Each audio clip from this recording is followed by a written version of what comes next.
মাঠের মধ্যে এতগুলো জার্সি পরে আছে কেন?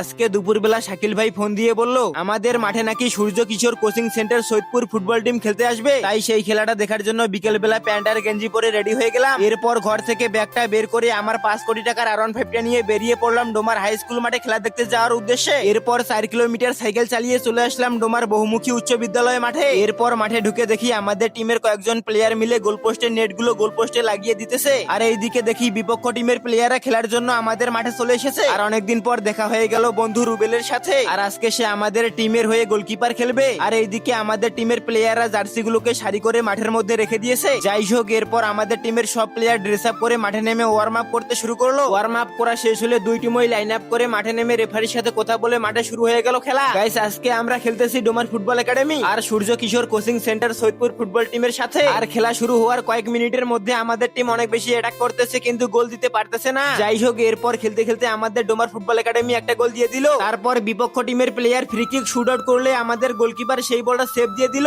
এরপর খেলতে খেলতে হাফ টাইম হয়ে গেলে আমাদের ডোমার ফুটবল একাডেমি 1-0 গোলে এগিয়ে গেল। হাফ টাইমের পর আবার খেলা শুরু হয়ে গেলে আমাদের ডোমার ফুটবল একাডেমি 2 নম্বর গোলটা দিয়ে দিল। এরপর খেলতে খেলতে সন্ধ্যা হয়ে গেলে আমাদের ডোমার ফুটবল একাডেমি 2-0 গোলে ম্যাচটা জিতে গেল।